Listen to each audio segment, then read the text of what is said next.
Guys, আসসালামু আলাইকুম। সবাই কেমন আছেন? কি অবস্থা সবার? আলহামদুলিল্লাহ, আমরা ভালো আছি। হ্যাঁ, সবসময় ভালো থাকি। মাঝে মাঝে তো শরীর খারাপ, অসুস্থতার কারণে এতটুকু আর কি শরীর ভালো নেই। এমনিতে সব কিছুই ভালো আছে, সব কিছুই ঠিক। তো হঠাৎ করে অনেকদিন রান্না করা হয় না, মানে অনেকদিন বিকেলের নাস্তাটা সেভাবে রেডি করা হয় না অসুস্থতার কারণে। তো আজকে ভাবলাম যে এদেরকে একটু পাস্তা রান্না করে দিই, তেল মশলা একটু কম দিয়ে। তো আমার হাজব্যান্ডও বলতেছে যে হ্যাঁ, একটু পাস্তা রান্নাই করো। তো পরে আস্তে আস্তে গেলাম, গিয়ে পাস্তার জন্য সব কিছু রেডি করে নিলাম। দিয়ে করার পরে তারপর ফ্রাই প্যান বসাই দিলাম, তারপর পেঁয়াজ ভেজে নিলাম। হালকা করে পেঁয়াজগুলো ভাজতে ভাজতে চিন্তা করতেছি যে মানে রান্না করতেছি, বা চিন্তা করতেছি যে আমি অসুস্থ হলে যে আমার মেয়েও না খেয়ে থাকে, যে যে আমার কিছু হয়ে গেলে যে আমার মেয়েটা কে দেখবে, কী হবে। মাঝে মাঝে এগুলো আসলে যখন মনে আসে না, তখন খুব মানে মানে কষ্ট লাগে তখন রান্না, মানে যে আমার মেয়েটা তো না খেয়ে থাকবে। কারণ আমার মেয়েটাকে আমি এমনভাবে করে যে পালতেছি, এত আদর যত্ন, এত করে কেয়ার করে, ও কী কেমনি কোন জিনিস পছন্দ করে, কী খেতে ভালোবাসে, কী খায়, কখন ওর খাওয়ার মুড চেঞ্জ হয়। বাচ্চাদের তো খাওয়ার মুডটা চেঞ্জ হয়, মানে এক এক সময় এক একটা মানে বাহানা। তো সব মিলে মানে খুব, আমি যখন অসুস্থ হয়ে যাই না, তখন আমার নিজের জন্য কোনো টেনশন হয় না, নিজের জন্য কোনো ভয় কাজ করে না, যে শুধু আমি মরার পর যে আমার মেয়ের কী হবে, শুধু আমার এই চিন্তাটাই সবচেয়ে বেশি।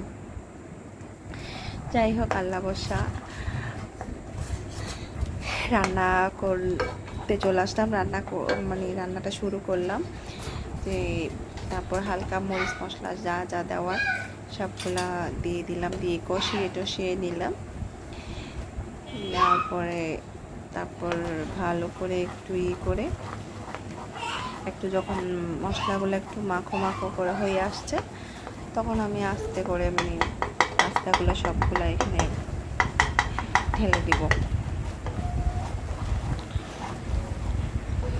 যাতে একটু আমি আজকে একটু মানে পাস্তাটা একটু একটু একটু মিষ্টি করে করতেছি, যাতে আমার বেবি ও মুখে ঘা আসছে, যে ঝাল নিতে পারতেছে না মুখে, সেজন্য একটু মিষ্টি মিষ্টি করে করলাম, যাতে ও একটু খাইতে পারে। তারপরে আমি পাস্তাগুলো সব দিয়ে দিলাম, দেওয়ার পর সবগুলো ভালোভাবে কষিয়ে নিচ্ছি। এখানের মধ্যে তো আছেই আমার বেবি দৌড়াদৌড়ি, লাফালাফি, একটু ভালো লাগলে দৌড়াদৌড়ি করবে, দুষ্টামি করবে, কথা বলবে, লাফালাফি করবে। এর মধ্যে আমার পাস্তাটা হয়ে গেছে, যে এই যে পাস্তাটা রেডি হয়ে গেছে একদম। মানে দেখতে না যতটা এমনি সুন্দর লাগছে না কেন, মানে টেস্টটা অনেক ভালো আসছে। আসলে আমি রান্না করছি তাই বলে বলতেছি না, আসলে টেস্ট অনেক ভালো হয়েছে। কোনো কিছু কেউ কমেন্ট করার আগে ভালো খারাপ আমি নিজে রান্না করার পর আমি নিজেই কমেন্ট করে ফেলি, যে আমি আগে নিজে খেয়ে দেখি যে আসলে টেস্টটা কেমন আসছে। যেটা আমার ভালো লাগতেছে সেটা অন্যের কীভাবে ভালো লাগবে, আমার মুখে যদি স্বাদটা না লাগে, এই হচ্ছে কথা। এই যে আমার বেবির জন্য আমি আলাদা করে প্লেটে সার্ভ করে নিলাম, যে একটু লেমন জুস দিলাম, যেহেতু বেশি গরম পড়তেছে সেজন্য একটু ওকে লেমন জুস করে দিয়েছি। আর পাস্তাটা দিলাম, একটু পাশে একটু কিউকাম্বার কেটে দিলাম। আমরাও নিছি একটা ডিশের মধ্যে, আমি আর ওর পাপা একসাথে সবসময় একই মানে প্লেটে খাওয়া হতো, বা আর এসে এখন বেবি আসার পরে তেমন একটা একসাথে আসলে খাওয়া হয় না, আলাদা আলাদা প্লেটে করে মানে ডিশে করে খাই। আমরা কিন্তু প্রায় সময় আগে মানে খুব মানে একই প্লেটে মানে একই ডিশে খাওয়ার অভ্যাসটা বেশি ছিল, যাই খেতাম না কেন একই ডিশে খাইতাম। এই যে ওকে দেওয়ার মানে ওকে অভ্যাস করা, যাতে আমি যদি মারা যাই ওকে কে আমার মতো করে খাওয়াবে, কেউ খাওয়াবে না, সবাই 2 দিনের, সবাই ক্ষণিকের জন্য।